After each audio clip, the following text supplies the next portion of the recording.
The thing about perfect marriages is that they photograph well. Iris Calloway learned this early. Smile at the right angle. Tilt your chin just so. Let your husband's hand rest on your lower back like he owns the space between your spine and the world. She'd gotten good at it. 7 years good. She wasn't unhappy. That's what she told herself most mornings while Victor slept in. While she made coffee she'd drink alone. While she answered emails for the charity foundation that bore her family's name but somehow always needed Victor's approval for major decisions. Wasn't unhappy. Just aware. There's a difference between being loved and being kept. Iris hadn't figured out which category she occupied, and honestly, some mornings she wasn't sure it mattered. Victor was good to her, thoughtful even. He remembered her mother's birthday. He never raised his voice. He built her a life that looked, from every angle, like success. Her mother said she'd married well. Her father said Victor had a solid future. Her best friend Mara said she was lucky. And Iris said nothing, because what do you say when your life checks every box except the one you can't name? The Calloway Foundation had been her grandfather's legacy, built on textile money, transformed into a grant-giving powerhouse for women's education. Iris grew up watching her father manage it, then watching him step aside when his health declined, then watching Victor step in temporarily to help. That was 4 years ago. She didn't notice when temporary became permanent. It happened in pieces. A decision made without her input. A meeting she wasn't invited to. Her signature required but her opinion optional. Victor called it streamlining. The board called it practical. Iris called it nothing because she'd learned that naming a thing gives it power, and she wasn't ready for that kind of confrontation. "You seem distracted," Victor said, cutting into his steak with the precision of a man who'd never questioned his right to sit at any table. "Just tired," Iris replied. It was easier than the truth. "The gala's in 2 weeks.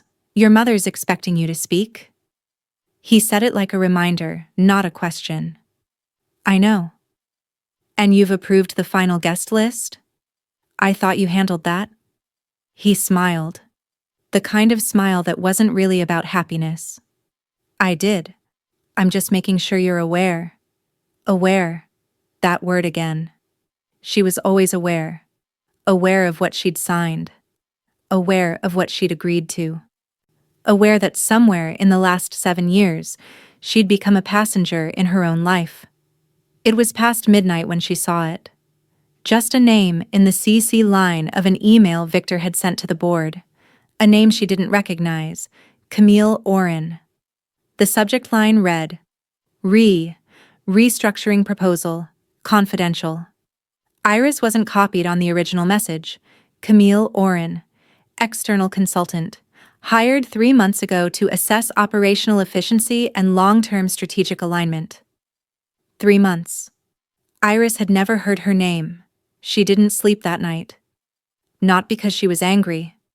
Anger would have been cleaner. This was something else. A slow, creeping realization that she'd been living in a house with rooms she wasn't allowed to enter. Maybe it was nothing. Maybe Camille Oren was exactly what the email said. A consultant. Maybe Victor forgot to mention it because it wasn't important. But Iris had learned to trust the feeling in her gut more than the explanations that came after. Camille was younger than Iris expected. 32. Stanford MBA.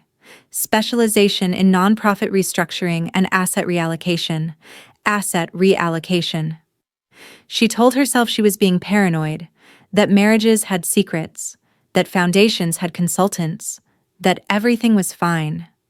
But she also forwarded the screenshot to Mara with a single text. "Do you know her? The thing about being underestimated is that it gives you time. Time to watch, time to listen, time to learn the shape of the cage before you decide whether to open it or burn it down." Iris didn't know yet what she was dealing with, but she knew one thing for certain. She was done being aware. Mara's text came back within an hour. Never heard of her. Want me to dig? Iris stared at the message. Her thumb hovered over the keyboard. Then she typed, "Not yet." Because digging meant admitting something was wrong, and admitting something was wrong meant she'd have to decide what to do about it. The board meeting was routine. Budget reviews, grant approvals, the usual theater of nonprofit governance where everyone nodded seriously and nothing controversial ever surfaced. Iris watched Victor command the room. He was good at this. Confident without being aggressive. Persuasive without seeming manipulative. Her father used to do the same thing back when his hands were steady enough to hold a pointer. And that brings us to the strategic planning update, Victor said smoothly. As you know, we've brought in external expertise to help us position the foundation for the next decade. There it was. Camille Oren has been working closely with our finance team to identify opportunities for greater impact and sustainability. Board members nodded. A few made notes. No one asked why this was the first they were hearing the name out loud, except it wasn't the first they were hearing it. Iris caught the micro-glance between Victor and Harold Chen, the board treasurer. Brief. Knowing. The kind of look that said we've already discussed this privately. When will we see her recommendations? One of the board members asked. End of the month, Victor replied. We want to be thorough. Iris spoke before she meant to. Will those recommendations be shared with all staff before the board votes? The room went quiet for half a beat. Victor smiled at her. Of course, transparency is essential. Thinks there's going to be restructuring? Who said that? Jameson in finance. He said Oren's been in the books for weeks. Restructuring like layoffs? I don't know. But why else bring in someone like that? She told herself she was doing due diligence, that, as director of programming, she had every right to understand strategic changes that might affect her department. But really, she was looking for proof that her instincts weren't paranoia, which meant either there was nothing to find, or she wasn't looking in the right place, or she didn't have access to the right place anymore. How was your day? He asked, kissing her cheek in that reflexive way married people do. Fine. Productive. She didn't look up from the cutting board. The board meeting was interesting. Was it? He poured himself a drink. Scotch. 2 fingers. You didn't mention we'd hired a consultant? Didn't I? He sounded genuinely surprised. I thought I mentioned it weeks ago. You didn't? Victor shrugged, easy and unbothered. Must have slipped my mind. It's not a big deal, Iris. Just standard operational assessment. For a foundation that's been running smoothly for 40 years. Smoothly doesn't mean optimally. He took a sip. Your grandfather built something incredible, but times change. We need to adapt. She wanted to ask more, wanted to demand details. But she'd learned that pushing Victor never worked. He'd just smile and deflect and make her feel like she was overreacting. So instead she said, I'd like to meet her. Camille. Of course. I'll set something up. He said it so smoothly that Iris knew immediately that he wouldn't. Mara was the only person from Iris's old life who hadn't been absorbed into Victor's orbit. They'd been friends since college, back when Iris still painted, back before she learned that hobbies were frivolous and foundations were serious. You look tired, Mara said, stirring her latte. I'm fine. You're never fine when you say you're fine. There's something happening at the foundation. I don't know what yet. But Victor's... She trailed off, searching for the word. Being Victor? Mara offered. Hiding something? Mara leaned back. Okay, so what do you know? Iris laid it out. The consultant. The confidential emails. The board members who clearly knew more than she did. The staff whispering about restructuring. And Victor still hasn't introduced you to this Camille person? He says he will, but he won't. How do you know? Because he does this thing. Iris stirred her tea, not drinking it. He agrees to whatever I ask very reasonably and then just doesn't do it. And if I bring it up again, he acts like I'm being controlling or paranoid. Mara's jaw tightened. That's gaslighting, Iris. That's marriage. No, it's not. She wasn't snooping. She was looking for the updated guest list for the gala. Victor had mentioned leaving it on his desk. The guest list was in the portfolio. But underneath it was something else. A printed email exchange. Victor and Camille Oren. The emails were clinical, professional. Discussions of asset reallocation, leadership transitions, governance restructuring. But one line stopped her cold. Once the transition is finalized, Iris's title will shift to honorary founder. She'll retain public-facing responsibilities without operational authority. Victor's response. Agreed. Let's discuss severance package separately. Severance. They were removing her from her own family's foundation. She read the emails 3 times, looking for a different interpretation. A context she was missing. Some explanation that didn't mean what it obviously meant. But the words didn't change. Honorary founder. A title that sounded important and meant nothing. The foundation wasn't Victor's, it was hers. Her grandfather's sweat, her father's legacy, her name on the building, and they were going to make her a guest in her own house. Before Iris makes her next move, I want to hear from you. Drop a comment and tell me, have you ever felt like a passenger in your own life? Your thoughts mean everything. If you're hooked on stories like this, slow burn, psychological, the kind that keep you up at 3 a.m., hit that like button, subscribe, and turn on notifications so you don't miss what happens next. And if you know someone who needs to hear a story about reclaiming power, share this with them. They'll thank you later. I need to understand the consultant's scope of work, Iris said, keeping her voice level, professional. Jameson shifted uncomfortably.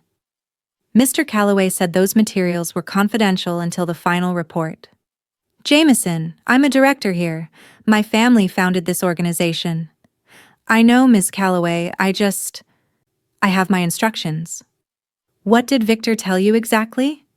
A pause, then quietly, that the restructuring decisions were above my pay grade, and that discretion was appreciated. Discretion. Another word for silence. She began making a list, not of accusations, not of evidence, just observations. Things that didn't make sense until you put them together. Victor taking over temporarily 4 years ago, never leaving board meetings where decisions felt pre-made, her signature required but her input ignored staff who used to report to her, now reporting to Victor financial reports she used to see first, now coming to her last. The consultant hired without her knowledge. The emails planning her removal separately, each item was explainable. Together, they told a story, so Victor had followed through after all. Or he'd been forced to because she'd asked in front of Mara, because there were witnesses. She had 6 days to decide who she'd be in that room. The grateful wife? The accommodating director? The woman who'd learned not to make waves? Or someone else entirely? Iris watched him. Really watched him. The way he touched her hand but didn't hold it. The way he asked about her day but didn't wait for the full answer.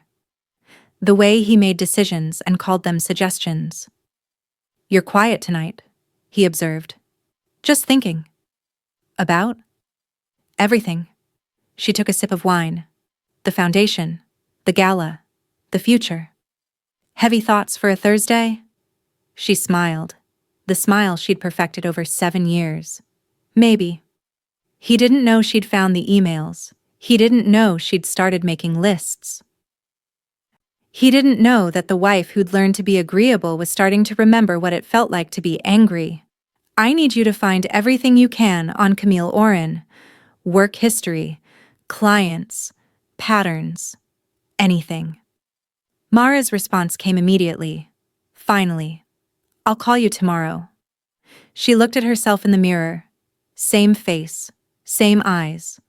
But something behind them had shifted. She didn't know yet what Victor's endgame was. She didn't know if Camille was complicit or just hired help.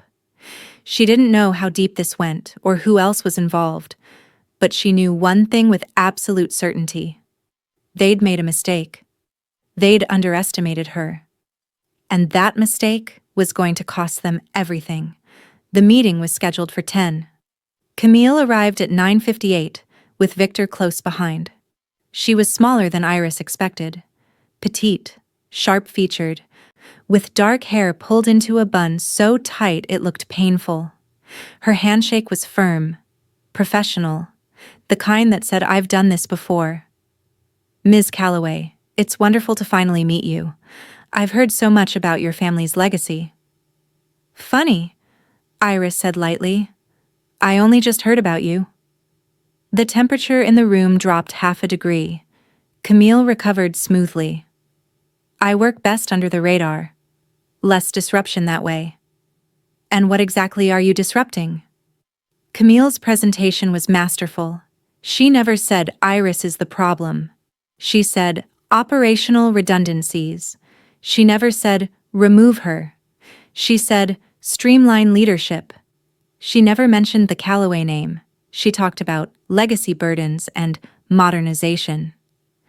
"The Foundation's mission is strong," Camille said, "but the structure hasn't evolved. We're top-heavy in administration, light on measurable outcomes. Donors want impact. Right now, we're selling history." Iris felt her jaw tighten. "My grandfather built this foundation on relationships, on trust. That's not history. That's currency." "It was currency," Camille corrected gently. 20 years ago. Today, it's sentiment." "So what do you recommend?" Iris asked, even though she already knew. Camille advanced to the next slide. Restructuring proposal. Honorary board positions for founding family members. New executive director with proven nonprofit scaling experience. Iris's face stayed neutral, but her hands gripped the armrests. "This isn't a foundation anymore," Iris said quietly. "You're turning it into a business." "We're ensuring it survives," Victor interjected. "Your father would want that." "My father would want his daughter to have a voice." "You'll have a voice. As honorary founder, I'll have a title." Iris stood. "This meeting is over." She left before either of them could respond. Her father's nurse answered. "Ms. Calloway, he's having a difficult day. The doctor said, I need to talk to him. He's very confused right now. Maybe tomorrow. Please." "Hello? Dad. It's Iris." A pause. "Iris? My Iris?" Her throat tightened. "Yes, Dad." "Where's your mother? She was supposed to visit." "Dad, I need to ask you about the foundation, about the paperwork. When Victor took over, did you sign anything that—" "Victor's a good man. He takes care of things. But did you sign—" "I'm tired, sweetheart. Can you call later?" The line went dead.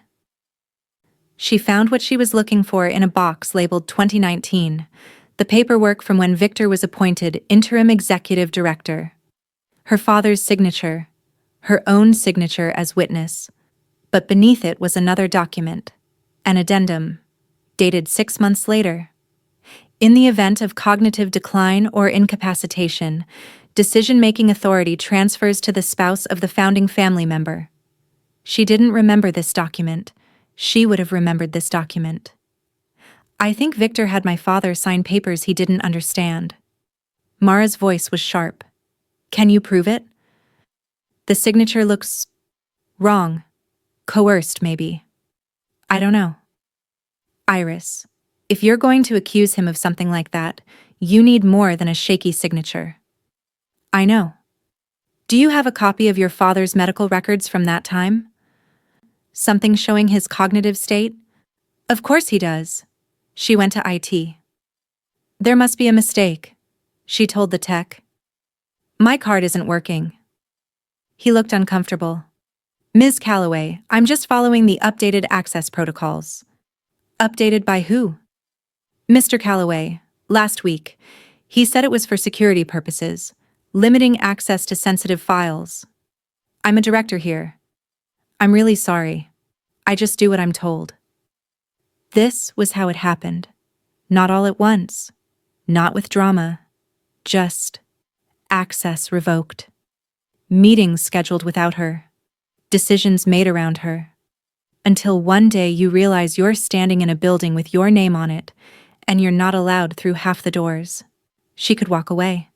Take the honorary title, keep the marriage, smile at galas. Let Victor and Camille run her grandfather's foundation into whatever corporate machine they wanted. She could, but she wouldn't.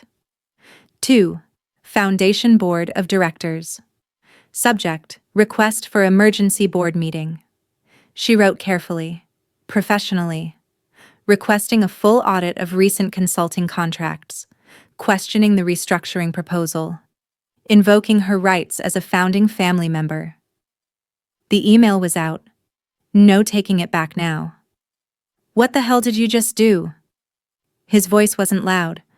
That was worse somehow. I requested a board meeting. That's within my rights. You went around me. You've been going around me for years. Iris, you're embarrassing yourself. And me. I'm protecting my family's foundation. It's not your foundation anymore. Your father put me in charge because he trusted me. Because he knew you couldn't handle it. My father was sick, confused, and you took advantage of that. Victor's expression hardened. Be very careful what you're accusing me of. Or what? Silence. The kind that feels like a threat without words. The board won't side with you. You know that, right? They've already seen Camille's findings. They agree with the restructuring. Then I'll fight harder. He laughed. Actually laughed. With what, Iris? You don't have allies. You don't have leverage. All you have is a name, and names don't vote. One article caught her eye. When Family Foundations Become Battlegrounds, a case study. It detailed a scenario almost identical to hers. A family foundation, a trusted executive, a gradual takeover. The founding family member fought back. They lost. Her hands were shaking. This was the future Victor was building. One where she could either surrender gracefully or be destroyed publicly. She'd made the situation worse. She knew that. The email, the accusations, the confrontation. Every move she made tightened the noose, but stopping now meant accepting defeat. And Iris Calloway was done accepting anything. You're not going to like this. Iris opened the folder. Inside were printouts, articles, public records, a timeline that made her stomach drop. Camille Oren had done this before. She's a hired gun, Mara said quietly. Corporations bring her in when they want to take over nonprofits without looking like the bad guys. She makes it seem like evolution, progress. Iris's hands trembled as she read. And Victor knew this when he hired her. Of course he did. You don't hire someone like Camille by accident. How long has he been planning this? Mara hesitated. There's more. Look at the dates. It wasn't opportunistic, it was methodical. He married me for the foundation, Iris said. The words felt distant, like someone else was saying them. I think so. Yes. 7 years of her life, 7 years of smiling at his colleagues, of making his coffee, of sleeping beside someone who'd been running a con the entire time. There's something else, Mara said carefully. I found their communication records. Victor and Camille. They've been emailing for almost a year. Long before he officially hired her. What do the emails say? Most are professional, boring, but... Mara pulled out another page. There are gaps. Times when they stopped emailing and presumably met in person. Hotel charges on the foundation's expense account. Denver, Portland, Chicago. She'd been looking for a corporate betrayal. She'd found something worse. The affair shouldn't have surprised her. Maybe on some level she'd always known. The late meetings, the business trips that felt excessive, the way he touched her like a habit instead of desire. But knowing and knowing were different countries. She'd been prepared to fight for the foundation, but fighting for a marriage that never existed, for a husband who'd never loved her, that was a different kind of war. Ms. Calloway, he's in a meeting. Iris walked past her, opened the door. Victor was alone, on the phone. He looked up, annoyed, then saw her face, and ended the call. Iris, what? How long have you been sleeping with Camille? That's insane. Denver, Portland, Chicago. Should I keep going? He stood slowly. You're going through my expense reports now? Jesus, Iris, you're becoming paranoid. Answer the question. There's nothing to answer. Camille and I have a professional relationship. If you're implying, I'm not implying. I'm stating. You're having an affair. You married me to access my family's foundation, and you've been planning to remove me for years. Okay. His voice changed. Colder. Honest for the first time. You want the truth? Fine. Yes. Camille and I are together. Yes, the foundation is the reason I stayed, and yes, you've been in the way for a long time. She'd expected him to deny it, to gaslight her, to make her question her own reality like he'd done 1,000 times before. The honesty was almost worse. Did you ever love me? The question came out smaller than she intended.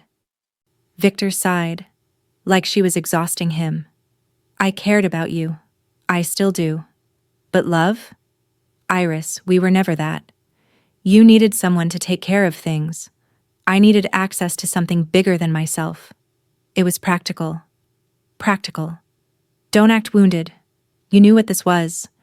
Maybe you didn't want to admit it, but you knew. I want a divorce. No. The word hung in the air. Excuse me? You want a divorce, fine, we can do that. Eventually. But not now. Not in the middle of this restructuring. The optics would be terrible. Donors would panic. The board would question everything. I don't care about optics. Yes, you do. You care about your grandfather's legacy. And if you file for divorce now, if you make this ugly, I will bury you. Legally. Publicly. Every decision you've made for the past 7 years, I'll paint as incompetent. Every grant that failed, every budget overrun, I'll make sure the blame lands on you. You can't. I can. I have documentation. Emails where you approved things you didn't understand, meetings you missed, decisions you deferred to me because you were too busy or too stressed. I've been building the case for years, Iris. Not because I wanted to use it, but because I knew eventually you'd make this difficult. So what do you want? I want you to let the restructuring happen. Quietly. Gracefully. Take the honorary title. Stay married until the dust settles. 6 months, maybe a year. Then we can divorce amicably. You'll walk away with a settlement. I'll walk away with the foundation. Everyone wins. Everyone but me? You're not losing, Iris. You're just repositioning. And if I refuse? Victor's smile was thin. Then I'll make sure you lose everything. The foundation. Your reputation. The settlement. I'll tie you up in court for years. Your father's medical bills alone will drain whatever savings you have left. She'd entered that office thinking she had leverage. She'd left knowing she had nothing. No allies on the board. No financial independence.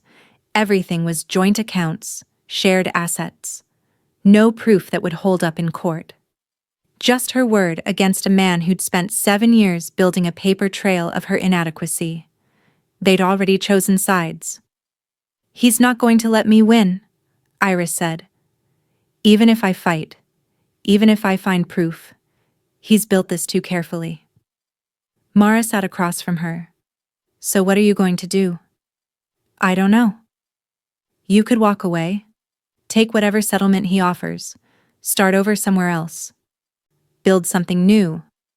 My grandfather built that foundation with nothing. Immigrants who came here with $7 in a suitcase. He put 3 generations of women through college. That building has my family's name on it. And Victor is erasing that name. One policy change at a time. I know.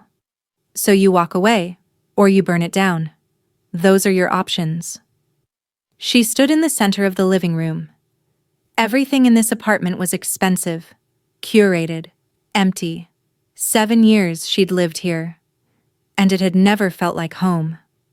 Victor had given her a choice: submit or be destroyed. But there was a third option forming in the back of her mind. Dangerous, irreversible. If she couldn't save the foundation, if she couldn't win the traditional way, if everything was already lost, then maybe she could make sure Victor lost too. Not today. Not tomorrow. But eventually. She just needed to be patient. She just needed to stop playing defense. She just needed to become someone Victor had never met before. I'm not walking away, and I'm not fighting fair. I need your help with something. Something he won't see coming. Finally. What do you need? Iris typed slowly, deliberately. I need to disappear. Not literally. But I need him to think I've given up. And while he's celebrating, I need to find the thing that destroys him. She'd become very good at pretending. The board had voted. The restructuring passed. Camille's recommendations implemented in full. Iris Calloway was now honorary founder, a title that meant she gave speeches and cut ribbons and had no actual power. To everyone watching, she'd accepted defeat gracefully. She attended meetings she had no voice in. Signed documents that didn't need her signature. Played the role of the founder's daughter who understood when it was time to step aside. Victor thought he'd won. That was the point. I need to understand the foundation's legal structure, she'd told him. The original charter. The clauses my grandfather included. The lawyer, an older man named Saul Chen, had raised an eyebrow.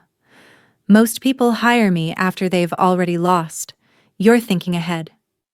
I'm thinking survival. Your grandfather was a careful man.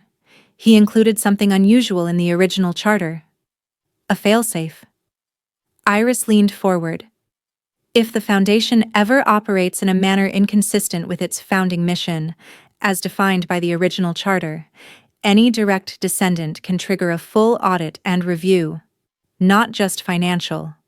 Operational. Ethical. And who conducts the review? An independent ethics board, appointed by the state, not the foundation's board, not the executives, completely external. What would count as inconsistent with the mission? Saul pulled out the original charter. Read aloud.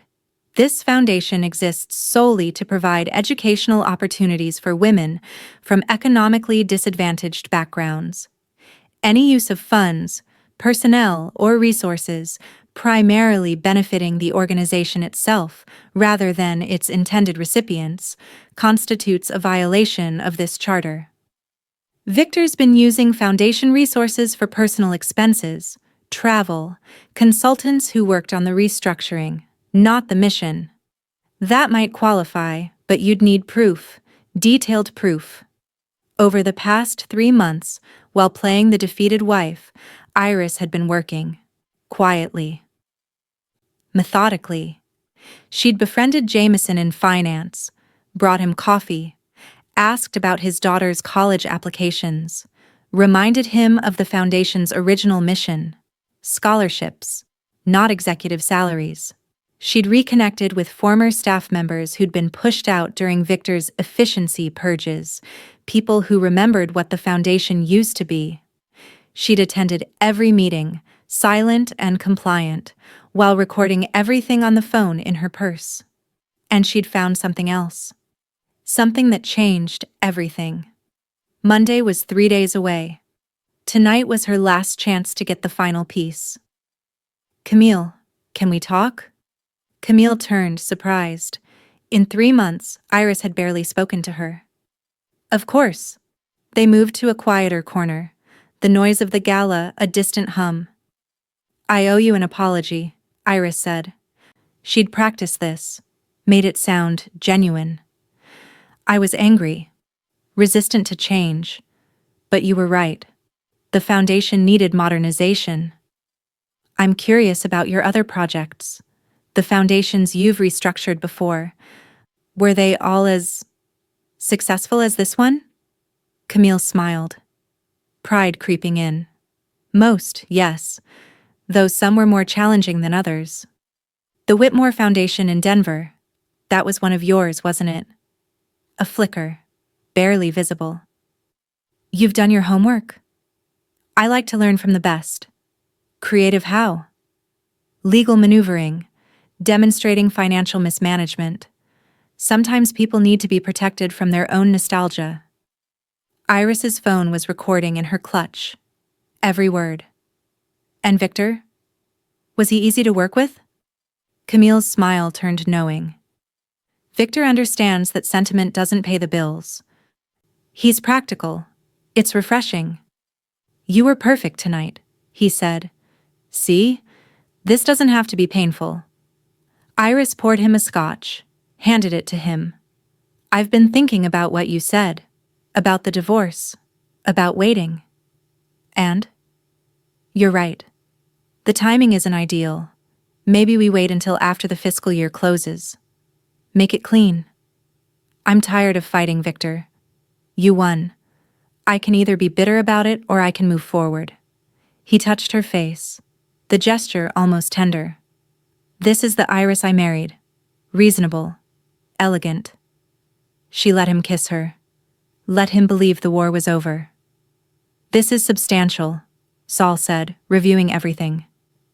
The ethics board will take this seriously. How long until they make a decision? Could be weeks. Could be months. These things move slowly. And Victor? Do I tell him? Not yet.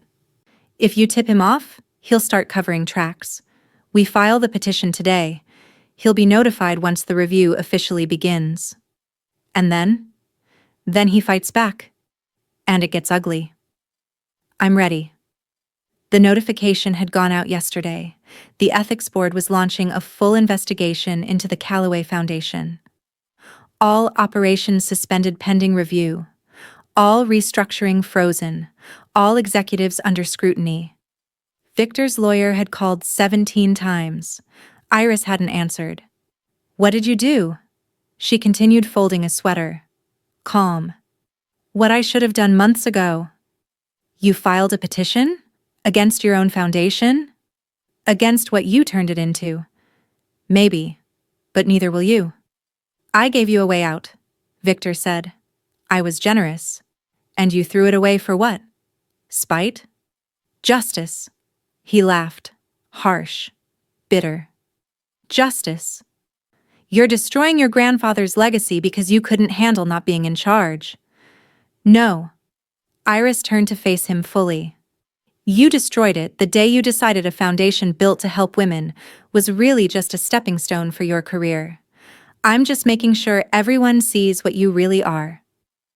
You think you're some kind of hero? You're not. You're a bitter woman who couldn't accept that someone else was better at running her family's charity than she was. And you're a con artist who married into money because you couldn't earn it yourself.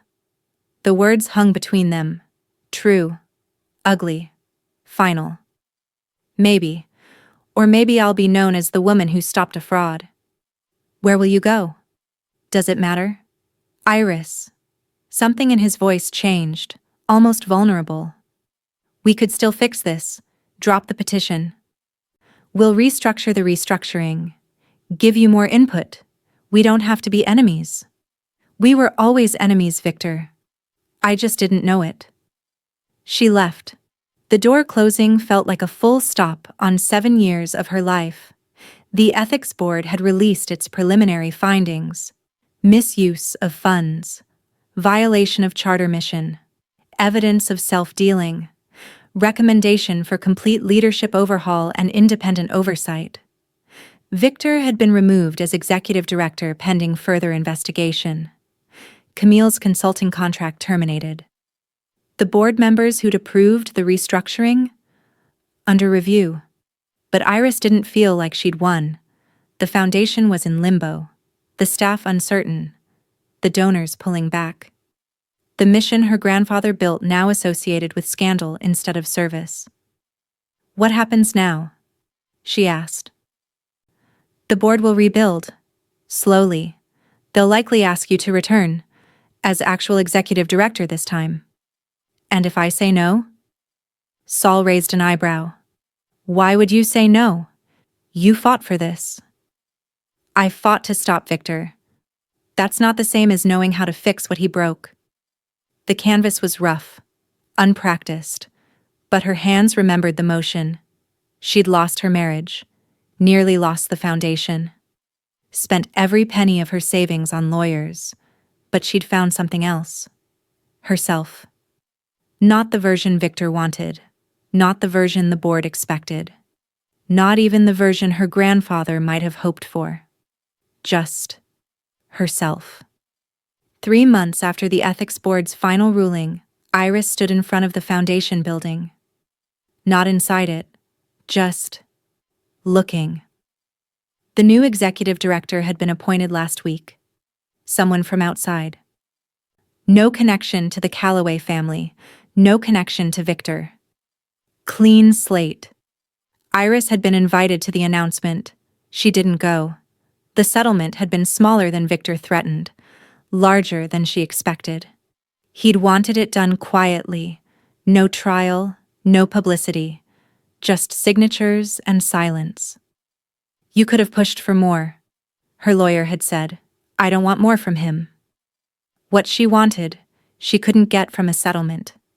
The years back. The version of herself that existed before she learned what betrayal tasted like. She'd thought winning would feel different. Thought there'd be some moment of clarity. Some satisfaction in watching Victor lose everything he'd schemed for. But he hadn't lost everything. He'd landed on his feet. Men like Victor always did. New job. New city. Probably a new woman who didn't know yet what kind of man smiled at her across the table. Camille had disappeared entirely. No social media, no forwarding address. Just gone. Mara stood beside her, arms crossed, studying the work. You're actually good at this, Mara said. Don't sound so surprised. I'm not. I forgot you used to paint. Before everything. A woman approached. 30s, kind eyes. Are you the artist? Iris hesitated, then nodded. I love this one. She pointed to What Remains, a canvas dominated by empty space with fragments of gold leaf scattered at the edges. It feels like loss and possibility at the same time. Yeah, she said quietly. That's exactly what it is. Her father had died 2 weeks ago. Peacefully, the hospice said, in his sleep. She'd been there, held his hand. He hadn't known who she was by the end. The foundation would continue, under new leadership, new vision. Maybe it would thrive, maybe it wouldn't. It wasn't hers to save anymore. Subject: application for program director position. She'd been staring at it for an hour. A different foundation, smaller, scrappier, nothing glamorous, but real work, actual impact. No family legacy weighing on every decision. She closed the laptop. Not yet. Maybe tomorrow. People asked her sometimes if she regretted it. Fighting back. Burning everything down. Choosing scorched earth over surrender. She didn't know how to answer that. She'd lost her marriage. Her father. The foundation that was supposed to be her inheritance. But she'd stopped being a passenger. Mara's voice from the previous week echoed. So what now? And Iris had shrugged. I don't know. Something mine. The thing about revenge is it doesn't heal you. It doesn't undo the damage or restore what was taken. It just stops the bleeding. What comes after? The rebuilding, the learning to trust yourself again, the quiet mornings where you remember who you were before someone else decided who you should be. That's the harder work. She didn't know if she'd done the right thing. Didn't know if destroying something broken was the same as protecting something sacred. Didn't know if she'd ever stop feeling like she'd lost more than she'd won. But she knew this. She was still here. Still choosing. Still becoming. And some days, that was enough. So, what do you think? Did Iris win? Did she lose? Or did she find something more important than either? Drop your thoughts in the comments. I genuinely want to know how this one landed for you. If you made it all the way to the end of this story, you're exactly the kind of person I make these for. Hit subscribe if you want more slow burn narratives that dig deep and don't let go. Turn on notifications so you catch the next one. And if this story made you feel something, anger, hope, recognition, anything, share it with someone who gets it. Someone who knows what it's like to rebuild from wreckage. Thanks for being here, for staying, for listening to Iris's story all the way through. I'll see you in the next one.